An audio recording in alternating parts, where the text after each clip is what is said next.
Narito na ang mga nag-trending na kwento sa mundo ng social media. Tatlong riders ng magkakalabang ride-hailing apps nakuha na ng video habang tinutulungan ang isa't isa. Organisadong sistema ng street vendor sa Pasig City pinuri ng netizens. 13 taong gulang na babae na nilibre ng hapunan ng isang netizen, nagtabi pa para sa kanyang ama, kinaantigan online. Aesthetic urn designs ng isang local funeral service company, viral. Kimson Ho Smile Trends, sinakyan ng ilang personalities at netizens. Kantang Priceless na Maroon 5 kasama si Blackpink Lisa, inilabas na. At K-pop group Rise, dadalhin sa Pinas ang kanilang Rising Loud Tour.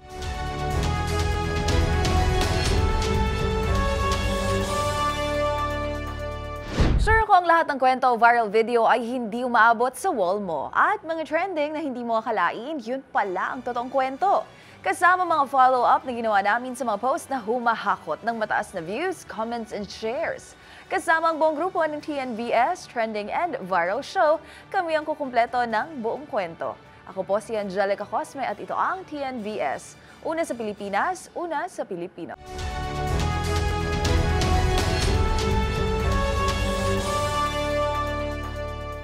Para sa ating unang trending story, tila isang live adaptation ng iconic Powerpuff Girls ang nasaksihan kamakailan ng isang uploader sa Malaysia.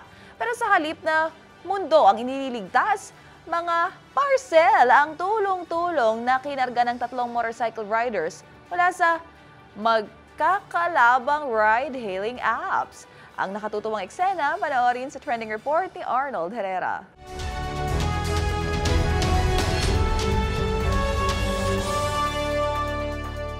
From real life to TV, tila patunay ang eksenang ito sa tunay na power of friendship. Kung iniisip mo na sina Blossom, Bubbles at Buttercup ng iconic cartoon trio ng Powerpuff Girls ang iyong napapanood, pues nagkakamali ka. Sa viral TikTok video na ito, natsyempohan ng uploader ang Malaysian version ng bayanihan sa pagitan ng tatlong riders mula sa magkakalabang ride-hailing apps.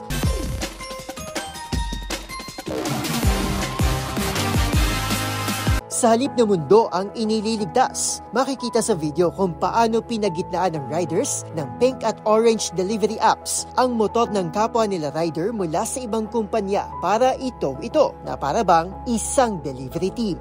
Karaniwan itong ginagawa ng mga rider hindi lang sa Malaysia, kundi maging sa Pilipinas bilang pagsagip sa kapwa nila riders na nagkakaaberya sa kalsada. Kanya-kanyang hirit naman ng mga netizen na may reference sa Sugar Spice and Everything Nice Sisters. Ang mga netizen, tinawag na Blossom ang pink rider, Bubbles naman ang orange, habang Buttercup naman ang ibinansag sa green rider. In short daw, Powerpuff Delivery powered by friendship. Sa ngayon humakot na ng milyong-milyong views ang viral video sa TikTok. Para sa DZRH TV, ito si Arnold Herrera. Una sa Pilipinas, una sa Pilipino.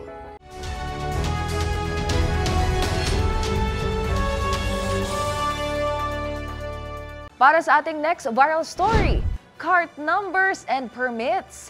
Yan ang makikita sa larawang ito, bida ang mga street vendor sa lungsod ng Pasig. Hinangaan kasi sa social media ang pagiging organized ng mga nagtitinda kung saan mayroong numero, logo ng lungsod at contact number para sa mga reklamo ang kani-kanilang kariton. Ang mga detalye tutukan sa trending report ni Millie Borja.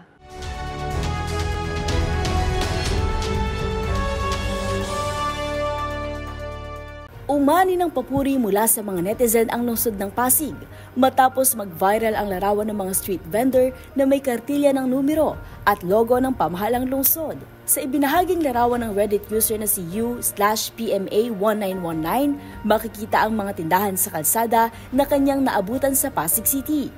Ang mga kariton ng mga tindero ay may numero, logo ng lungsod at contact number para sa mga reklamo o alalahin. Ayon sa ilan, dapat daw ay ganito ang sistema para maiwasan ang pag-aagawa ng pwesto ng mga nagtitinda. Nakatanggap ang post ng mahigit 2,800 upvotes at 100 comments sa Reddit kung saan marami ang nagpahayag ng paghanga sa pamamaraang hindi iniwan kundi sinuportahan ang mga vendor. Para sa DZRH TV, ito si Millie Borja, una sa Pilipinas, una sa Pilipino.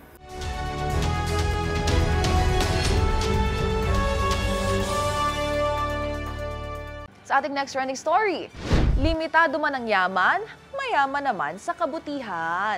Ito ang ipinamalas ng isang bata na naglilinis ng mga lamesa at motor ng mga kumakain sa malapit na restaurant para makaipon ng pangkain. Nang ilibre kasi ito ng hapunan ng isang netizen, ang bata nagtabi pa na makakain para naman sa kanyang ama. Ang nakaantig na tagpong yan, ihahatid ni Rose Babiera.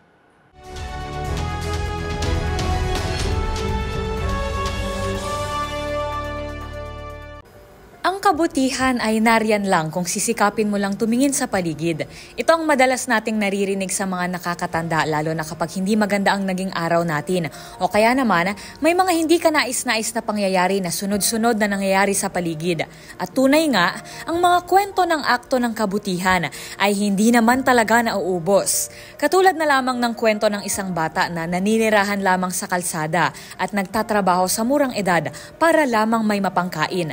Ayon sa salaysay na ibinahagi ni Shoya Shaya, nadatnan niya ang isang 13 anyos na bata na naglilinis ng lamesa at umaasiste sa mga nagpapark ng motorsiklo na kumakain sa isang malapit na restaurant. Nang tanungin ng dalaga kung kumain na ang bata, nahihiya pa raw itong sumagot na hindi pa dahil hindi pa sapat ang barya-baryang natatanggap mula sa mga customer. Agad namang naisipan ni Shoya na ayain ang bata na kumain kung saan may pag-aalinlangan at hiya pa itong sumama. Habang umu-order ang dalaga, tahimik lang anya na nag-aantay ang bata. Nang dumating na ang pagkain, tinulungan pa ni Shoya ang musmos na himayin ang manok na in-order para hindi na ito kamayin ng bata. Nakangiti namang nag-alok ang bata na picturean pa raw siya nito dahil ito ang una niyang pagkain sa araw na iyon, na masaya namang ginawa ng dalaga at kinuhanan niya ito ng litrato. Kalaunan, napansin ng dalaga na dahan-dahan kung kumain ang bata, kaya hindi niya napigilang tanungin ito at napag-alaman niya na nagtitira pala ito para sa kanyang ama na nasa labas lamang at hindi na nakakalakad at nakakatayo. Tila nadurog ang puso ng dalaga nang marinig ito mula sa bata. Aniya, kahit nakapos ay hindi pa rin ito nakalimutan ng ama sa sandaling nagkaroon ito. Tiniyak naman ng dalaga na bibilhan din ito ang kanyang ama ng makakain para hindi na ito alalahanin pa ng bata. Gayunpaman, nagtira pa rin ito ng kaunting manok at kanin at sinabing itatabi niya ito para umagahan niya kinabukasan. Tinapos ng dalaga ang post sa pagbabahagi na dito napupunta ang kanyang kinikita na sinaluduhan naman ng marami. Para sa DZRH TV, ito si Rose Babiera. Una sa Pilipinas, una sa Pilipino.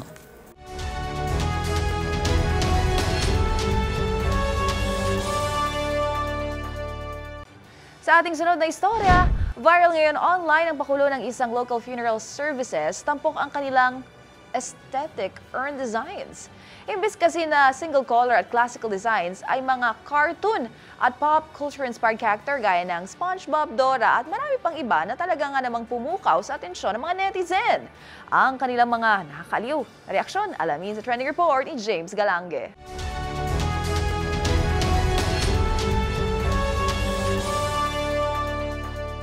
Sa patuloy na pag-usbong ng panahon, iba-iba na rin na nagiging pamamaraan ng ilan para alalahanin ang kanilang mga namayapang mahal sa buhay na nakabase ayon sa kanilang pagkakakilanlan o kinahihiligan. Yan ay tulad ng kamakailan nag-viral na ginuhitan ng iba't ibang anime-inspired characters ang kabaong bilang tribute sa yumaong anime fan. Kaya naman, agaw pansin ngayon online ang kakaibang pakulo ng isang kilalang local funeral service company na St. Peter, tampok ang kanilang di pangkaraniwang ash jars o tinatawag na urn. Kung ang tipikal na disenyo kasi ng mga urn ay single at classical color designs, ay dito makikita ang mga pop culture-inspired characters tulad ng kilalang kids show na Dora the Explorer, SpongeBob, anime na Attack on Titan at Pokemon. Gayon din ang mga kilalang K-pop boy groups gaya ng BTS at Stray Kids. Bahagi na nasabing funeral company, ang mga urn na ito ay bagay sa mga fans dahil pinagsama nitong paggalang at pagmamahal sa mga yumaong mahal sa buhay, kasabay ng kakaibang pagpupugay sa kanilang pagiging tagahanga. Samantala, may isa namang netizen na nagbabakas sakali na baka pwede rin daw ipa-customize ang kanilang urn kung saan nakalagay ang kanilang muka na siya namang pabirong hindi itinanggi ng kumpanya. Habang may mga nagsasabi naman na maaari itong gamitin para sa mga pumanaw sa murang edad. Ang urn ay isang lalagyan ng abo na ginagamit upang ingatan ng mga labi ng isang yumao na isinailalim sa cremation. Kadalasan, ito ay nilalagyan ng simbolo o disenyo na nagsisilbing alaala sa namayapang mahal sa buhay. Para sa DZRH TV, ito si James Galange, una sa Pilipinas, una sa Pilipino.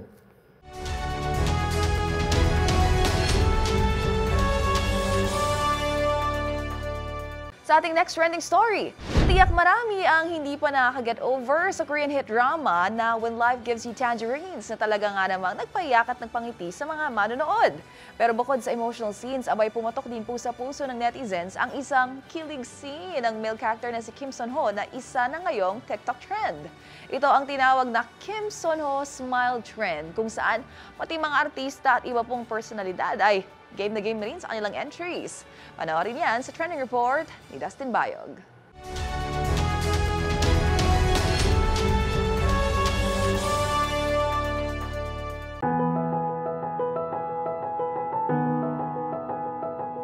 Isa ka rin ba sa kinilig sa scene na ito na mula sa Korean hit drama na When Life Gives You Tangerines? Isa ito sa remarkable scene ng slice of life K-drama na tagpo sa isang wedding scene ng karakter ni Kim Son-ho at famous K-drama star na si IU. Dito kasi ay pinakita ni Son-ho ang kanyang paghanga sa kanyang bride-to-be na suot ang kanyang wedding dress. Ang kanyang kakaibang reaksyon ay hindi lang basta nagpakilig sa mga manonood kung hindi gumawa na rin ng ingay sa social media. Dahil kasi rito ay nabuo ngayon ang Kim Son-ho Smile Trend kung saan ginaya o ginawa ng iba't ibang version ng netizens ang naturang K-drama scene. Gamit ang pre-chorus ng kantang Supernatural ni Ariana Grande ay kanyang-kanyang gawa na ang mga netizens, personalities at maging ilang kilalang artista ng kanilang own version. Gaya na lamang ng Nation's girl group na BINI, Maki,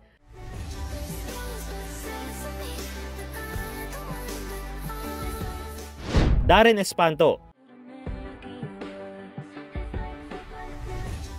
ilang male artists na sina Dingdong Dantes, Piolo Pascual, Joshua Garcia, at ang funny version ni Dennis Trillo.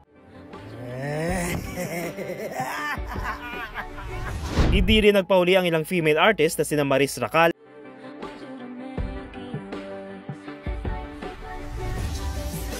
at Julia Montes. Samantala noong Marso, inilabas ang When Life Gives You Tangerines na umiikot sa love story of more than a decade na magkasamang hinirapang buhay sa Jeju Island sa South Korea. Para sa DZRH TV, ito si Dustin Bayog, una sa Pilipinas, una sa Pilipino.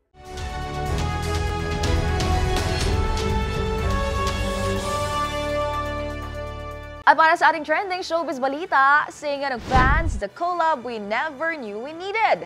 Yan ay dahil nirelease na ang collaboration song ng Grammy-winning band Maroon 5 at ni Blackpink Lisa. At ito naman, good news po para sa fans ng K-pop group na Rise. Yan ay dahil magbabalik Pinas ang grupo next year. Ang iba pang detalye, tutukan sa showbiz report na ito.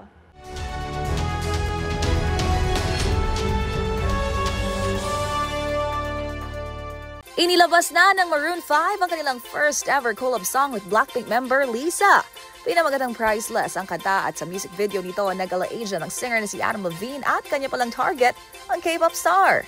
Mga gunita na kamakailan lang, kinumpirma ng frontman ng Grammy-winning band na may i-release silang bagong album this year.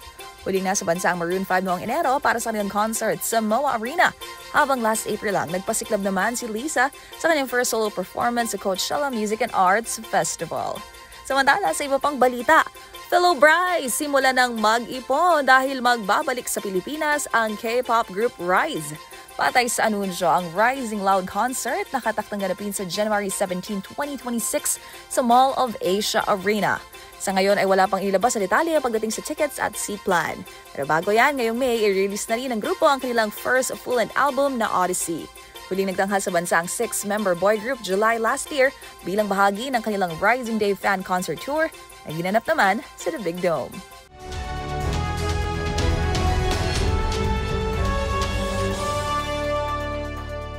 Isa na namang episode ng mga nagpawaw, kinagiliwan at iba't ibang mga insidente ng mga nag-viral na kwento ang ating napanood. Kaya naman kung meron din po kayong mga katulad na istorya ay i-share nyo na yan sa ating comment section o kaya naman itag nyo rin kami sa TikTok at DZRH News. At iyan ang mga kwento sa likod ng mga nag-viral na video kasama ang buong grupo ng TNVS, Trending and Viral Show. Assignment namin na kapag may nag-trending, aalamin, bubuin, at iba-follow up namin ang mga detalye para kapag nakita mo ang viral video na may nag-share, ikaw na ang magdagdag ng mga impormasyong nalaman mo sa TNVS Trending and Viral Show. Mula sa kauna-unahan sa Pilipinas, DZRH, ako po si Angelica Cosme at ito ang TNVS. Una sa Pilipinas, una sa Pilipino.